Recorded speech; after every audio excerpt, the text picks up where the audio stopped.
Assalomu alaykum aziz tomoshabinlar. Italyan tilini o'rganishga oid darsliklarimizni davom ettiramiz.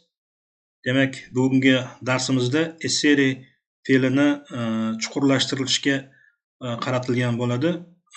Demak, bo'lmasam boshlasak, birinchi misolimizni siete italiani, siz italyanliksiz deyilayotgan bo'lsa, uni inkor shakli non siete italiani, siz italyanlik emassiz.